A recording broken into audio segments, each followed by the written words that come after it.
Hi there. Today I want to talk about the four most common mistakes that I see with the Omoplata. The Omoplata is a fantastic technique. It's one of my very favorite attacks, and these are the mistakes that I see most often. Now, when people are applying the Omoplata, I come into my closed guard, they often try and set it up flat on their back and square onto their opponent. This usually won't work unless you're ridiculously flexible. If you can put both your feet behind your own head, then sure, you can probably and realistically apply the Omoplata, something like that.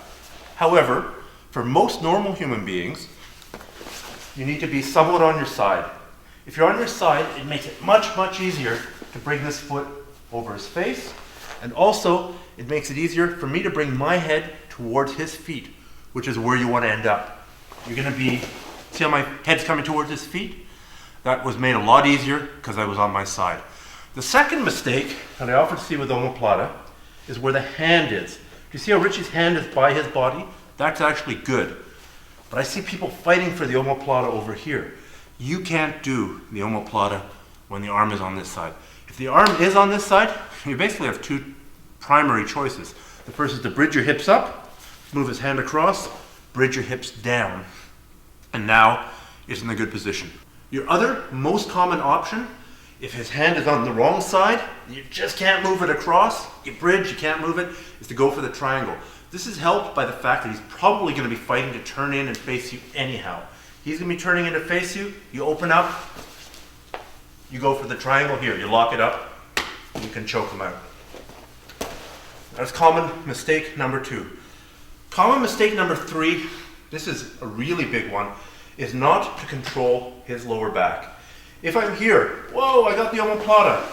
He's either going to roll, or even worse, come back please.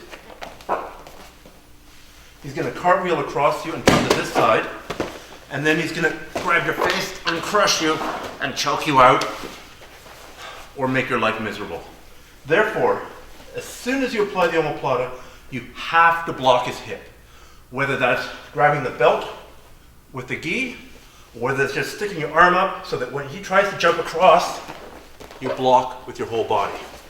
Now, you can hang on to his waist here while you get everything else in place, which will usually mean moving your legs here and coming forward. Now, this takes us nicely into the 4th error. You can finish the Omoplata if the guy is turtled. You can do this, but the fact is, if he's on his knees, if he's up, it's a lot harder. My number 1 goal from here should be to break him down, to flatten him out. And there's a number of ways I can do that. I can do that just by scooting sideways here, pulling on the hip. Come back up, please, Richie. Another thing I like doing is switching with this hand and pulling him flat. Once he's flat, this is so much easier to finish. Some people talk about whispering in the guy's ear. That's a little bit too bromantic. What I like to do is come up and think about grabbing him here or here. Either way, you are bringing your body close to the back of his head. So the 4 most common mistakes: number 1, applying it from flat on your back, not angled a little bit on the side. Number 2, his arm is in the wrong position. It should be close to his body.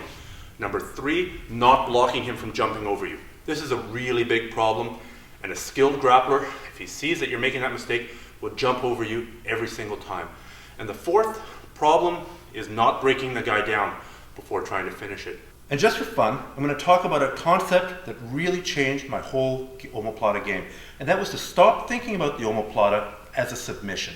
Yes, it's a submission. If you can tap people out from here, that's great. I've tapped a lot of people out. But more than tapping people out, I've often ended up sweeping them instead. Stop thinking about the Omoplata as just a submission, and think of it as a position that you can have many ways into and many ways out of. And some of those ways might be sweeps. Oftentimes when I'm here, I'm setting up, he'll do a somersault. Go ahead and somersault out. I follow Richie to the top. Now I'm going to pin him. Did I tap him out? No. Did I end up in a good position? Yes. I start on the bottom. I'm now pinning him on the top. Let's go back, please. We're here. I just can't get the arm free. I can't break his posture down. I hook his leg and I roll him. Now we're here in a sitting on the shoulder type position. I've used it as a sweep. Sure, there might be ways that I can take it from here and break them down and now tap them out. In that case, it started as submission, turned into a sweep, and then finished as a submission. So many, many ways into the omoplata, many, many ways out of the omoplata. Some of those ways out are submissions, some of those ways out are sweeps.